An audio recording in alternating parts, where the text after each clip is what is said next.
नमस्कार श्रोते हो, आपण रोजचा व्यग्र दिनक्रम सांभाळत एका विशिष्ट चाकोरीत जगत असतो. पण एखाद्या दिवशी मनात अनामिक हुरहुर दाटून येते. दाट सांजवेळी मनच आषाढ होऊन जातं. हेच व्यक्त करणारी कविता मन आषाढ. कधी अंधारल्या सांजवेळी मनच आषाढ होतं. शांत निळ्या तळ्याकाठी अगदी निमूट जाऊन बसतं. आत बाहेर दाटून येतात उतट अनावर आषाढ सरी. गच्च आभाळ एकटेपणात भेटू पाहतं उराउरी. आषाढ झड बनून मग कोलाहल सारे कोसळत राहतात. तळं अगदी हळवं होतं, सगळा कोलाहल झेलून घेतं. आषाढ झड बनून मग कोलाहल सारे कोसळत राहतात. तळं अगदी हळवं होतं, सगळा कोलाहल झेलून घेतं. आभाळ मग निरभ्र हसत पुन्हा एकदा खाली झुकतं. आभाळ मग निरभ्र हसत पुन्हा एकदा खाली झुकतं. शांतवणारा दिलासा देऊन पुन्हा दूर निघून जातं. आतल्या आषाढाशी एक चिरंतन नातं जोडून जातं. आतल्या आषाढाशी एक चिरंतन नातं जोडून जातं. असा दिलासा मिळतो आणि मन निरभ्र निर्भ्रांत होतं. पण हा शांतवलेला तळ ढवळून काढणारे काही अनुभव वेगळं मळब घेऊन येतात आणि मन पुन्हा स्वतःला तपासून पाहू लागतं. कविता प्रतिसाद. आताशा एकाक्षरी होऊ लागलेत सारे प्रतिसाद. आताशा एकाक्षरी होऊ लागलेत सारे प्रतिसाद. घरी दारी फोनवर हं, हो, ओके, कशाला, नको, हो, बरं, कितीतरी. अलिप्तता, उदासीनता, वैताग, अंतर असं काही काही पाठीवर घेऊन उत्तरं येत आहेत एकाक्षरी होऊन. अलिप्तता, उदासीनता, वैताग, अंतर असं काही काही पाठीवर घेऊन उत्तरं येत आहेत एकाक्षरी होऊन. मनं मिटून गेली आहेत की नातीही. मनं मिटून गेली आहेत की नातीही. संवाद नकोसे झालेत की संपर्कही. जगणं एकाकी होत चालल्याचं हे द्योतक तपासून पाहायला लावतंय स्वतःला पुन्हा पुन्हा. जगणं एकाकी होत चालल्याचं हे द्योतक तपासून पाहायला लावतंय स्वतःला पुन्हा पुन्हा. कारण जोडत जोडत राहण्याचा गुन्हा घडत आलाय पुन्हा पुन्हा. जोडत जोडत राहण्याचा गुन्हा घडत आलाय पुन्हा पुन्हा. हे सगळं तर घडत असतंच. याला जीवन ऐसे नाव हेच खरं. मात्र आयुष्यात एखाद्या वेळी आकस्मिक अकल्पित अशा महासंकटाला सामोरं जावं लागतं तेव्हा तर मन सुन्न शून्य होऊन जातं. हेच घडलं अलीकडेच सगळ्या जगाला हादरवून सोडलेल्या महामारीच्या संकटकाळी. त्या काळातली घुसमट व्यक्त झाली आहे ती या कवितेत. शीर्षक आहे कल्लोळ. असह्यसा इथला मूक कल्लोळ. न उमटणारी हाक, गुदमरणारा जीव, शब्द सुन्न, शब्द शून्य. शांत भवताल, मुसक्या बांधून फिरणारी माणसं, आत धग. अनंत काळाची पुसट रेष, धूसर भविष्य, धूसर वेस. अनंत काळाची पुसट रेष, धूसर भविष्य, धूसर वेस. माणुसकीचा गहिवर, अमानुषाचं थैमान, अनाकलनीय अनमान, अधांतराचं अनुमान, रोखलेला धीर, उचनं अवसान. माणुसकीचा गहिवर, अमानुषाचं थैमान, अनाकलनीय अनमान, अधांतराचं अनुमान, रोखलेला धीर, उचनं अवसान.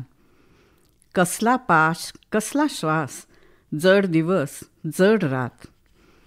रोज प्रतीक्षा, रोज आशा, काही आश्वास, काही विश्वास.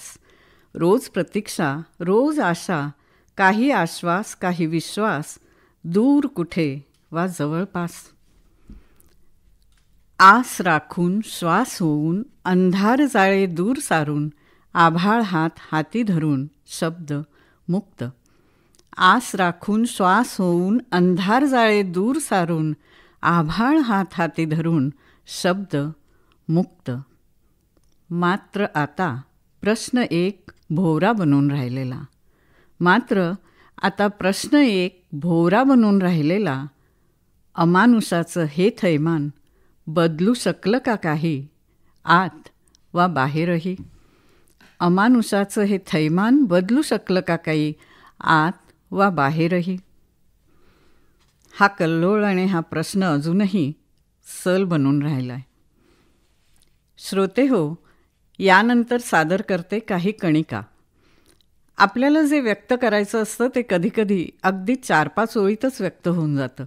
अशाच या 4-4 ओळींच्या कणिका, प्रत्येकीचा आशय वेगवेगळा आणि स्वतंत्र, पण अल्पाक्षरात मावणारा. कणिका.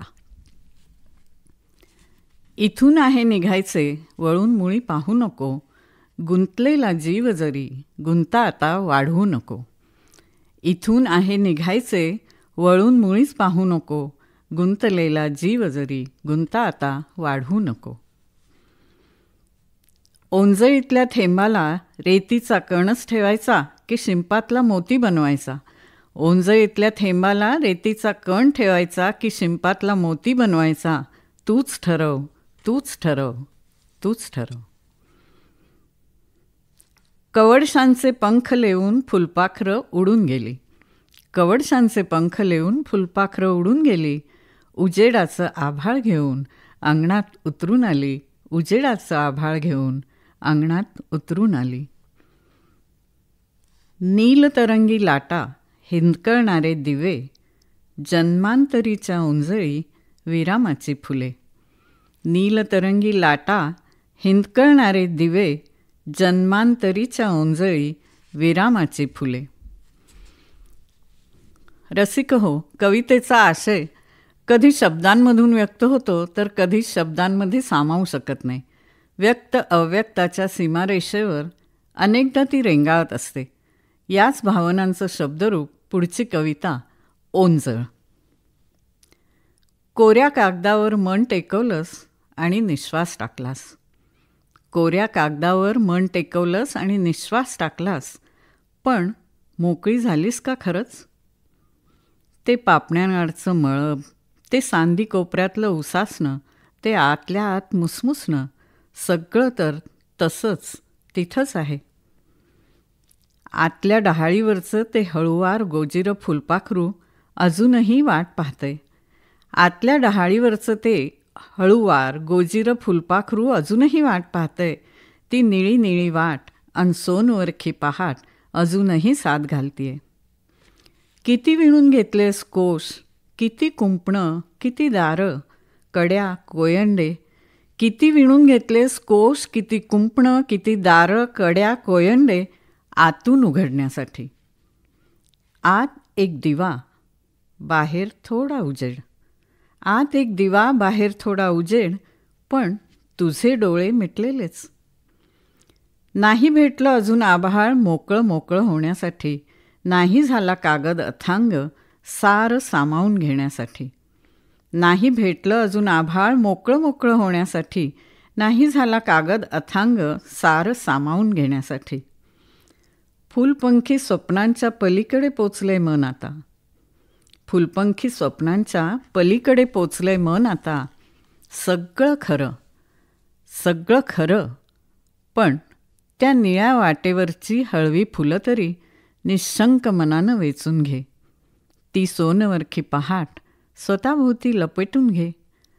त्या निळ्या वाटेवरची हळवी फुलं तरी निःशंक मनानं वेचून घे. ती सोनवरखी पहाट स्वतःभोवती लपेटून घे. कधीतरी स्वतःची ओंजळ स्वतःसाठीही भरून घे. कधीतरी स्वतःची ओंजळ स्वतःसाठीही भरून घे.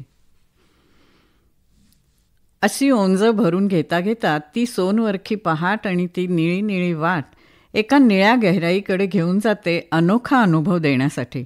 हाच अनुभव तुमच्यापर्यंत घेऊन येते पुढच्या कवितेतून. शीर्षक आहे विश्रांत. निळाईत बुडालेलं शांत तळं, समंजस काठ, काठावर विसावलेली श्रांत पावलं. निळाईत बुडालेलं शांत तळं, समंजस काठ, काठावर विसावलेली श्रांत पावलं. निळी गहराई, अनावर ओढ, निवलेला कोलाहल, पचवलेलं हलाहल. निळी गहराई अनावर ओढ निवलेला कोलाहल पचवलेलं हलाहल. शिवोहम शिवोहम. अनाहत नाद भारलेलं भवताल. निळाईवर हलके हलके उमटत विस्तारत विरत जाणारे विश्रांत तरंग. निळाईवर हलके हलके उमटत विस्तारत विरत जाणारे विश्रांत तरंग. विश्रांत तरंग.